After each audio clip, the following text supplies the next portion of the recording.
Path of Exile 2 is about to pop off once again with the Point 2 update to be released in a few months. The community has been waiting for any news regarding the future developments and eventual release of the game. I think the folks at GGG finally caved into the community feedback and broke the silence in a way of an update. We've got some new items to play around to make powerful classes even more powerful. Spoiler alert, Infernalist and Witch Hunter is gonna have a really powerful boost.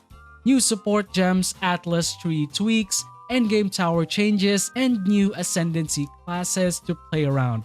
So if you want to be up to date of any POE 2 or RPG news, please consider subscribing to the show. We've got some interesting stuff to talk about, and let's get to it. We're gonna start off with the most important ones, at least for me. That is the new items that's gonna be buffing up our characters. So we have a couple of shields, a couple of headpieces that might be really interesting for you whenever you're gonna be jumping in for the Point 2 patch, called the Prism Guardian Secretarian Crest Shield. That was actually a mouthful. So anyway, aside from its primary focus that it is a shield, so it has the Raise Shield skill, we're gonna have a 63% increase to our armor and energy shield. This is really good for survivability, plus 27 to our dexterity, which is always great, plus 18 to our elemental resistances, which in turn is really good for our Infernalist builds out there because of this particular node that we have in the Infernalist tree, which is called the Altered Flesh. If you guys remember Altered Flesh, it converts 20% of cold and lightning damage to fire damage, which is really nice. Slapping in more elemental resistances will really ensure our survivability here. But the most notable thing that we have here for this shield is the +1 to their maximum spirit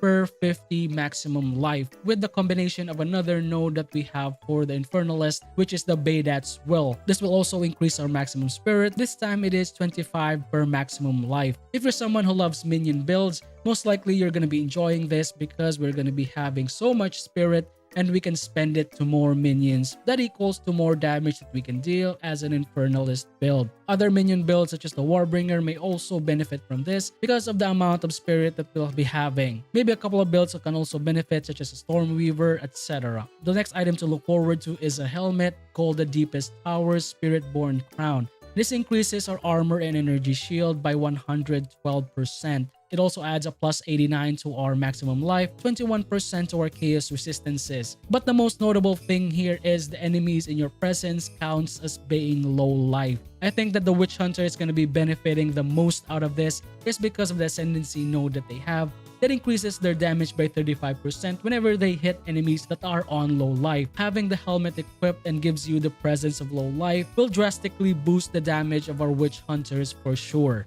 Another helmet to look forward to is the Bringer Brain, which is the Decorated Helm. This will increase the armored energy shield by 126%, plus 283 to our accuracy rating, which is really nice, 19.7 life regeneration per second. The drawback is that we can't use any chest armor, but in turn we can wield two-handed axes, maces, and swords in one hand. I think this is going to be really cool for other Titan long-range builds, or maybe other Warbringer builds that utilizes two-handed axes. Maybe a minion build can also benefit from this if ever you want to use the two-handed mace. That also benefits the holder whenever they increase the proficiencies of their summons. The final new item for the Point 2 patch is the Hammer of Faith Giant Maul. This will increase our physical damage by 239%, plus 10% reduction to attack speed, plus 10% to our elemental resistances, 50% increase to our mana regeneration. Then the most unique thing is that we gain random boons from the shrines every 10 seconds. This is the item that I'm skeptical about in terms of use. If you're more of like a stat build titan, you're gonna be enjoying this new hammer. Some other changes is gonna be implemented for the Atlas passive tree. The changes might be located on the lower left side of the specific nodes. I think this means that there's gonna be adjustments to the amount of pack density and the map's drop rate whenever we invest on that specific part of the node. The northern side of the tree feels more of like item found and item discovery. The right side of the Atlas feels more of like map rarity as well as map drop chances, while the left side feels more of like enemy density, mob rarity. Most players don't actually touch that side of the tree, they just focus on the right to the southern side.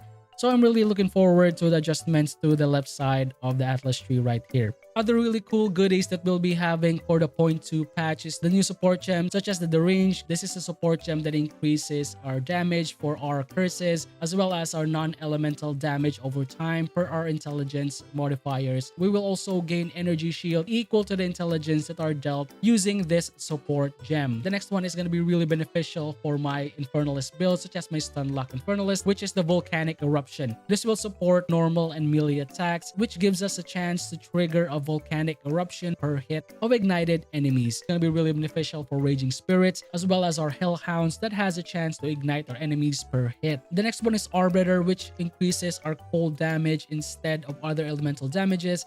The tooltip says that the support skills which can damage enemies with hits cause all sources of damage gain to instead be treated as damage gain as extra cold for supported skills. I think this means that this converts other damage types to cold damage. The illustration right here is a fireball, which now in turn becomes an ice ball for some reason. For the other one is the Concoct. I think this is not that useful because it drains a resource that is quite important, especially if you're doing high tier maps, due to the chances of enemies one-shotting you if ever you want to rock out a bleeding build. I think this will be quite useful for you. This support gem consumes 20% of our maximum life flask charges on use. In turn, this increases the magnitude of our bleeding by 2%. For the final one is the Commiserate. This increases our debuff stacking capabilities by 30%. The tooltip says that support skills you use yourself, which can use damaging hits.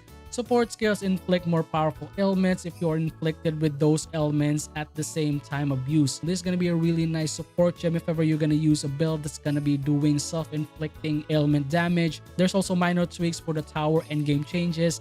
This will enable our towers to now spawn in mechanics, including some other bosses. Towers are also available for content added by tablets for other towers. This in turn will give us more exciting things to look forward to in the towers, not just your average mob rush that we had before. For the final juicy update that we'll be having for the point 2 patch is some new Ascendancy classes. At the moment, we just have an illustration of one of the new Ascendancy classes that's going to be dropping for point 2. Based on the photo, I think this is more of like a crossbow sort of focused Ascendancy for our mercenary. I may be wrong on this, maybe it's a turret summoning Ascendancy. This sort of Ascendancy slash build is found in Last Epoch actually. If ever you play as a Falconer, you have a chance to drop ballistas around the map that in turn shoot out ballista bolts that has splash damage with other modifiers that you can find throughout the build. Maybe the developers are pointing through the one that is at the left. Maybe it's going to be more of a tanky mercenary for this one. Announcement for the Ascendancies are new Ascendancy classes. So this means that we have a chance to have other new Ascendancy classes for the other base class.